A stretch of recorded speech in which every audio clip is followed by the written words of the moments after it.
1954 കുറ്റിക്കാട്ടൂരിലെ മതവിദ്യാഭ്യാസം നൽകുന്നതിന് വേണ്ടി രൂപീകരിച്ച ഒരു കമ്മിറ്റിയാണ് കുറ്റിക്കാട്ടൂർ മുസ്ലിം ജമാഅത്ത് കമ്മിറ്റി.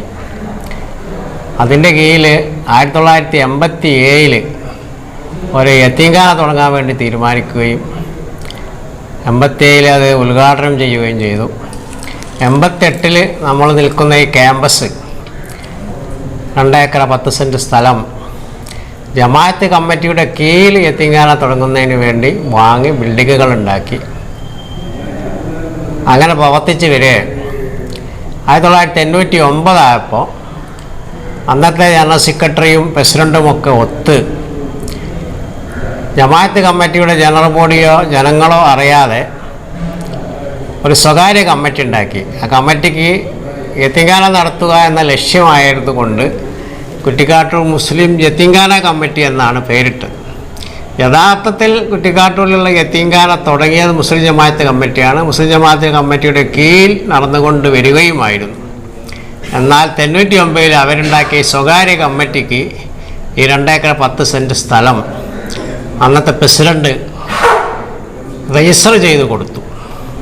ജനങ്ങൾ അറിഞ്ഞിട്ടുണ്ടായിരുന്നില്ല, ജമാഅത്ത് കമ്മിറ്റി ജനറൽ ബോഡിയും അറിഞ്ഞിട്ടുണ്ടായിരുന്നില്ല, വഖഫിൻ്റെ ബോർഡിൻ്റെ അനുവാദവും വാങ്ങിയിട്ടുണ്ടായിരുന്നില്ല. 2013 മുമ്പുള്ള ഇന്ത്യൻ പാർലമെൻറ്റ് പാസ്സാക്കിയ വഖഫ് ആക്ട് പ്രകാരം ഒരു കമ്മിറ്റിയുടെ സ്വത്ത് മറ്റൊരു കമ്മിറ്റിക്കോ അതല്ലെങ്കിൽ മറ്റ് വ്യക്തിക്കോ കൊടുക്കണമെങ്കിൽ വിൽക്കപ്പെടുന്ന കമ്മിറ്റി അതിലും കൂടുതൽ മൂല്യമുള്ള സ്വത്ത് വാങ്ങണം. അതേ ഡേറ്റിൽ, വിൽക്കപ്പെടുന്ന ഡേറ്റിൽ തന്നെ വാങ്ങണം എന്ന് മാത്രമല്ല വഖഫ് ബോർഡിൻ്റെ പെർമിഷൻ വാങ്ങണം. 1 മാസം മുമ്പ് എല്ലാ പത്രങ്ങളിലും റിപ്പോർട്ട് ചെയ്യണം. ഒബ്ജക്ഷനുകൾ ഉണ്ടെങ്കിൽ സ്വീകരിച്ച് അവരുടെ വാദങ്ങൾ കേട്ട് അത് നോക്കിയിട്ട് മാത്രമേ വഖഫ് ബോർഡിന് പെർമിഷൻ കൊടുക്കാൻ കഴിയുള്ളൂ. ഇവിടെ സംഭവിച്ചത് 87 യതീംഖാന തുടങ്ങി 88 സ്വത്ത് വാങ്ങി 99 ആയപ്പം ഈ ആധാരം വെറും 5000 രൂപ വില കെട്ടി അതിലുള്ള ബിൽഡിംഗ് അടക്കം ജമാഅത്ത് കമ്മിറ്റിയുടെ പ്രസിഡൻറ്റ് യതീംഖാന കമ്മിറ്റിക്ക് കൊടുക്കുകയായിരുന്നു. അത് 2005 അറിയപ്പെട്ടത്. അന്ന് ഞങ്ങൾ വഖഫ് ബോർഡിൽ കേസ് ഫയൽ ചെയ്തു. 2005 മുതൽ 2015 വരെ വഖഫ് ബോർഡിൽ കേസ് നടന്നു. ഒരു വഖഫ് ബോർഡ്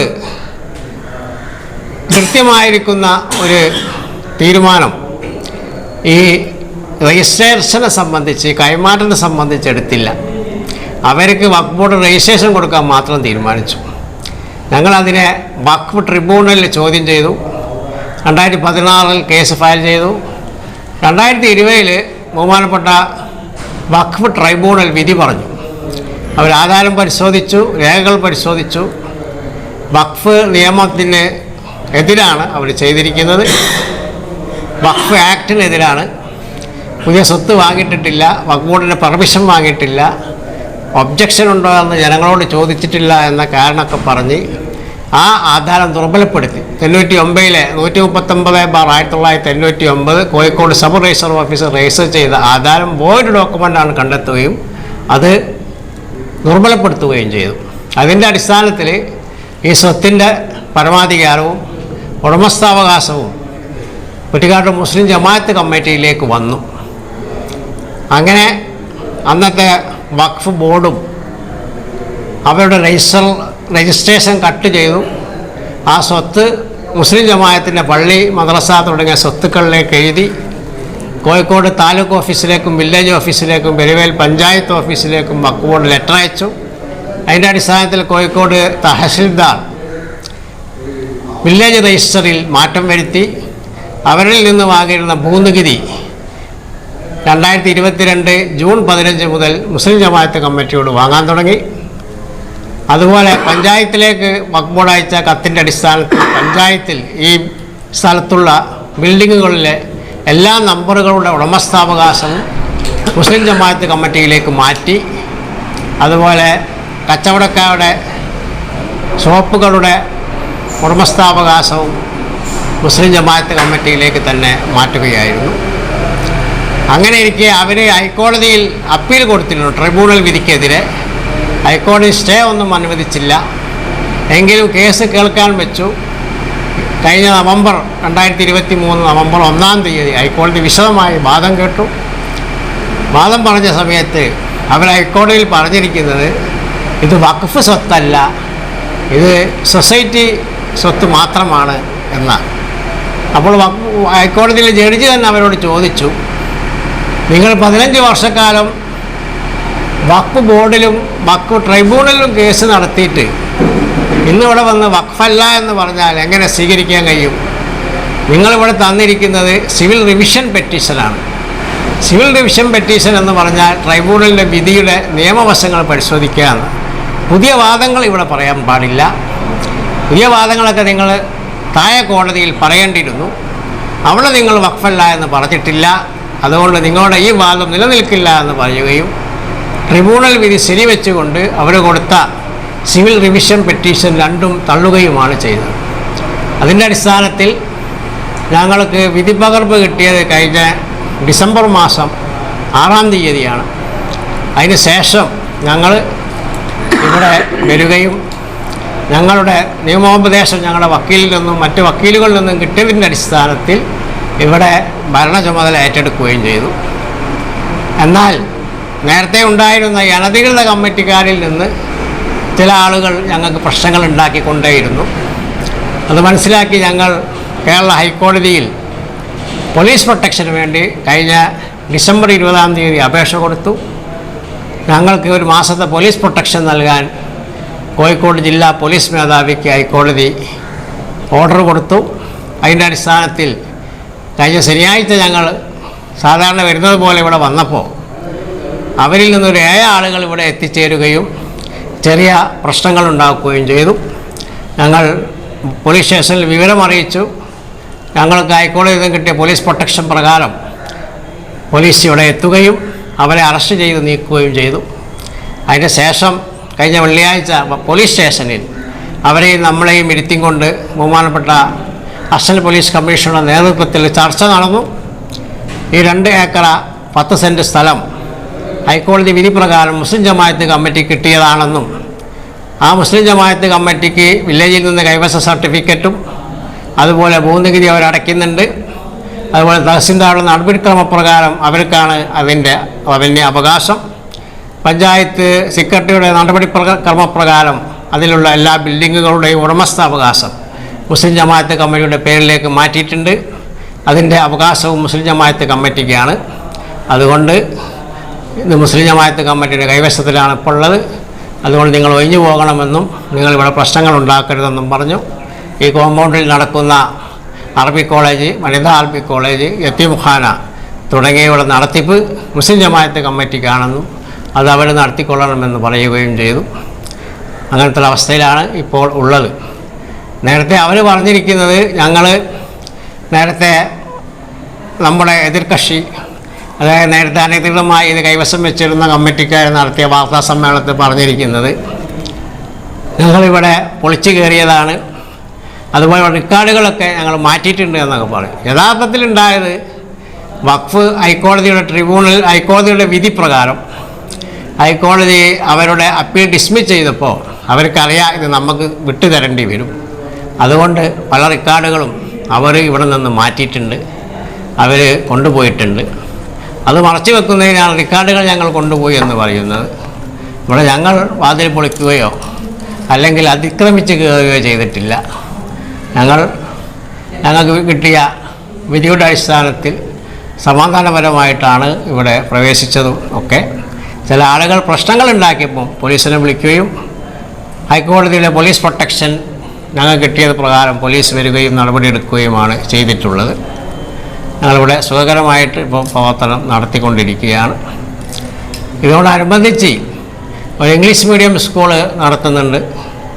അത് അവർ പിന്നീട് ഉണ്ടാക്കിയ ഈ യത്തീംഖാനയുടെ വരുമാനത്തിൽ നിന്ന് ഉണ്ടാക്കിയ ഈ യത്തീംഖാനയെ മുൻനിർത്തി ഉണ്ടാക്കിയ ഫണ്ട് ഉപയോഗിച്ചിട്ടാണ് അതിന് സ്ഥലം വാങ്ങിയതും ബിൽഡിംഗ് ഉണ്ടാക്കിയതുമൊക്കെ. അത് അവരുടെ രജിസ്ട്രേഷൻ നമ്പറിലാണ് രജിസ്റ്റർ ചെയ്തതെങ്കിലും അതും കൂടി മുസ്ലിം ജമാഅത്ത് കമ്മിറ്റി കിട്ടുന്നതിന് വേണ്ടിയുള്ള നിയമ നടപടികളുമായി ഞങ്ങൾ മുന്നോട്ട് പോകാൻ വേണ്ടി പോവുകയാണ്. അതിനെ സംബന്ധിച്ച് നമ്മൾ നിയമ വക്കീൽമാരുമായിട്ട് സംസാരിച്ചു കൊണ്ടിരിക്കുകയാണ്.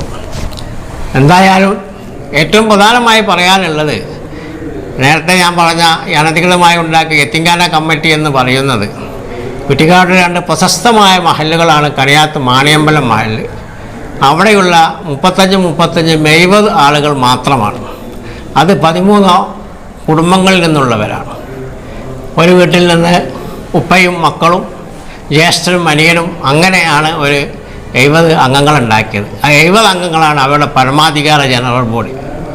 ഞങ്ങളെ സംബന്ധിച്ചിടത്തോളം, അതായത് കുറ്റിക്കാട് മുസ്ലിം ജമാഅത്ത് കമ്മിറ്റിയെ സംബന്ധിച്ചിടത്തോളം 2 മഹല്ലുകളിലെ 5000 ആളുകൾ ഇതിൻ്റെ ജനറൽ ബോഡി മെമ്പർമാരാണ്. ഞങ്ങളുടെ മഹല്ല് വ്യവസ്ഥ പ്രകാരം 18 വയസ്സ് പൂർത്തിയായിരിക്കുന്ന എല്ലാ മുസ്ലിം പുരുഷന്മാരും മുസ്ലിം ജമാഅത്ത് കമ്മിറ്റിയുടെ ജനറൽ ബോഡി ജനറൽ ബോഡി മെമ്പർമാരാണ്. അവർ തിരഞ്ഞെടുക്കപ്പെടുന്ന കമ്മിറ്റിയാണ് മുസ്ലിം ജമാഅത്ത് കമ്മിറ്റി. അതുകൊണ്ട് ഇതിൽ പരിപൂർണമായ ജനാധിപത്യ സ്വഭാവമുണ്ട്.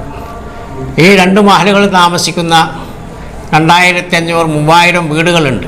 ആ വീടുകളിലെ സാധാരണക്കാരനായവനും പൈസയുള്ളവനും ധനികനും എല്ലാ ആളുകളും 18 വയസ്സാണോ പുരുഷനാണോ ഇതിൻ്റെ ജനറൽ ബോഡി മെമ്പർമാരായിരിക്കും. എല്ലാവർക്കും അവകാശപ്പെട്ട രീതിയിൽ വളരെ സന്തോഷപ്രദമായ ഒരു തീരുമാനമാണ് വഖഫ് ബോർഡിൻ്റെ വിധി പ്രകാരം, ഹൈക്കോടതിയുടെ വിധി പ്രകാരം, ട്രിബ്യൂണലിൻ്റെ വിധി പ്രകാരം ഇവിടെ നമ്മുടെ നാട്ടുകാർക്ക് കിട്ടിയിരിക്കുന്നത്.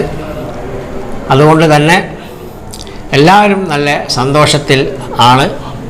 മുമ്പുണ്ടായിരുന്ന പോലെ തുടങ്ങുന്ന കാലത്ത് എങ്ങനെയായിരുന്നു അതുപോലെയാണ് ഇപ്പോൾ കഴിഞ്ഞ ഒരു 15 ദിവസത്തിനുള്ളിൽ കുറ്റിക്കാട്ടുകാരെ സംബന്ധിച്ചിടത്തോളം സന്തോഷപ്രദമായ ഒരു കാര്യമായിട്ട് നടക്കുന്നത്.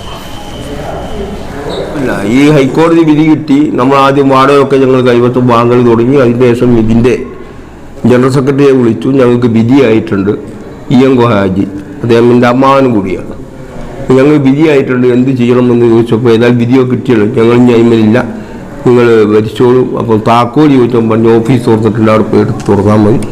അങ്ങനെ തുറന്ന് കയറിയതാണ് ഞങ്ങളിവിടെ. അല്ലാതെ അധികൃതമായിട്ട് കൂട്ടുപൊളിക്കുകയോ അല്ലെങ്കിൽ ബലമായിട്ട് ആരെങ്കിലും ആക്രമിക്കുകയോ ഒന്നും ചെയ്തിട്ടില്ല. അങ്ങനെ കുറച്ച് ദിവസം ഭരിച്ചതിന് ശേഷമാണ് ഈ യത്തീംഖാന കമ്മിറ്റിയിൽ തന്നെ കുറച്ച് തീവ്രതയുള്ള യുവാക്കളുണ്ട്. കാരണം ഇത് കുറഞ്ഞ ആളുകളാണെങ്കിലും ഇത് അവർക്ക് അങ്ങനെ വിട്ടുകൊടുക്കരുത്. അവരാണ് ഈ പ്രശ്നമായിട്ട് മുന്നോട്ട് വന്നതും ചോദ്യം ചെയ്യപ്പെടുകയും ചെയ്തപ്പോഴാണ് ഞങ്ങൾ 112 പോലീസ് നോക്കുകയും ആ പോലീസ് വന്ന് അവരെ മാറ്റി നിർത്തുകയും ചെയ്തു. അവർ പറഞ്ഞത് മുഴുവനും കള്ളത്തരാണ്. അവർ കഴിഞ്ഞ ദിവസം ഒരു യൂട്യൂബിലോ ചാനലിലോ ഞാൻ കണ്ടു, വളരെ വ്യക്തിപരമായ തേജോവധങ്ങളും കയറ്റി ഇത് സംസാരിച്ചതായിട്ട്. ആ വ്യക്തിപരമായ തേജോവധങ്ങൾക്ക് മറുപടി പറയാൻ നമ്മുടെ സംസ്കാരത്തിന് യോജിക്കാത്തത് കൊണ്ട് ജനങ്ങൾക്കറിയാൻ പറഞ്ഞ ആളുകൾ എന്താണ് എന്നും അവരുടെ ക്വാളിറ്റി എന്താണെന്നും ഈ സമുദായത്തിൻ്റെ ഈ സ്ഥാപനം വെച്ചിട്ട്, ഈ സ്ഥാപനത്തിൻ്റെ ലോകത്ത് ഒരു മുസ്ലിം സംഘടനയിൽ പലിശക്കെതിരെ ഇവിടെ പഠിക്കുകയും ചെയ്യുന്ന ഈ സ്ഥാപനത്തിന് മെഡിക്കൽ കോളേജ് IOB ബാങ്കിൽ നിന്ന് 40 ലക്ഷം രൂപ ലോൺ എടുത്തവരാണ് അവർ. ലോൺ കമ്മിറ്റി അറിയുകയും ആ കമ്മിറ്റി അതിന് പ്രശ്നം ഉണ്ടാക്കിയപ്പോഴാണ് തിരിച്ചടച്ചത്. ഇതാണ് അവരുടെ ക്വാളിറ്റി. ഏത് മുതൽ കിട്ടിയാലും എങ്ങനെയായാലും കാശുണ്ടാക്കുക എന്നുള്ള ഉദ്ദേശത്തോടു കൂടി ഭരിച്ചിരുന്ന ഈ കമ്മിറ്റിയെ ഞങ്ങൾ ഇവിടുന്ന് ജനകീയമായി മാറ്റുകയും കോടതി വിധിയിലൂടെ നേടിയെടുക്കുകയും ചെയ്തു. ഇപ്പോൾ ജനങ്ങളാണ് 5000-ഓളം വരുന്ന ജനറൽ ബോഡി മെമ്പർമാർക്ക് അവകാശപ്പെട്ടതാണ് ഞങ്ങൾ ജനകീയ കമ്മിറ്റിയാക്കി മാറ്റിയിട്ടുണ്ട്. മറ്റ് വാർത്തകളൊക്കെ അടിസ്ഥാനരഹിതമാണ്, ഒരിക്കലും വിശ്വസിക്കേണ്ടതില്ല. ആ ചാനൽ കണ്ടാൽ തന്നെ ജനങ്ങൾക്ക് മനസ്സിലാവുകയും ചെയ്യും. അവരുടെ രീതിയായിട്ടില്ല, അവർ സ്വകാര്യമായിട്ടായിരുന്നു പറഞ്ഞു, കുടുംബ സ്വത്ത് പോലെയായിരുന്നല്ലോ. അതിൻ്റെ കമ്മിറ്റി മെമ്പർമാരൊക്കെ ഉണ്ടായിരുന്നു, അവർ വാപ്പയും മക്കളും ഒക്കെയായിരുന്നു. അതുപോലെ ഇതൊരു ജനകീയ കമ്മിറ്റിയാണ് കുറ്റിക്കാട് മുസ്ലിം ജമാഅത്ത് കമ്മിറ്റി. ഇവിടെയുള്ള ഈ അനാഥ അഗതികളെയും അഗതികൾ വളരെ വ്യത്യസ്തമായി ഒരു പ്രത്യേകം അനാഥ കുട്ടികളാണ് എന്ന് അറിയിക്കാതെ ഞങ്ങൾ അവരെ പോറ്റി സമൂഹത്തിലേക്ക് നല്ല വിദ്യാഭ്യാസം കൊടുത്ത് സമൂഹത്തിലേക്ക് അവർ ഉയർത്തിക്കൊണ്ടുവരും. അത് തന്നെയാണ് ലക്ഷ്യമുള്ളത്. ഇവിടുത്തെ അനാഥ കുട്ടികളും അഗതി കുട്ടികൾക്ക് വളരെ കഷ്ടപ്പെട്ട കുട്ടികളാണ്. ഒരിക്കലും അവരെ കണ്ടാൽ അനാഥ മക്കളാണെന്ന് തോന്നില്ല. കഴിഞ്ഞ കാലത്തൊക്കെ ആരെങ്കിലും കണ്ടാൽ യത്തീം കുട്ടികളാണ് എന്ന് തിരിച്ചറിയുന്ന ഒരു സ്പെഷ്യൽ വസ്ത്രമൊക്കെ ഉണ്ടായിരുന്നു. അപ്പം ഞങ്ങളതൊക്കെ മാറ്റി നല്ല നമ്മുടെ മക്കളെ പോലെ പോറ്റി വളർത്തിയവരെ സമൂഹത്തിൻ്റെ ഈ രാജ്യത്തിൻ്റെ ഉന്നമനത്തിന് വേണ്ടി ഉയർച്ചയ്ക്ക് വേണ്ടി അവരെ വളർത്തിക്കൊണ്ടുവരാൻ തന്നെയാണ് ഈ കമ്മിറ്റി ശ്രമിക്കുകയും ചെയ്യുക. കൂടുതൽ വാർത്തകൾ ലഭിക്കാൻ sport media YouTube channel subscribe ചെയ്യുക. വാട്സാപ്പിൽ ലഭിക്കാൻ സ്പോർട് മീഡിയ ഗ്രൂപ്പിൽ ജോയിൻ ചെയ്യുക.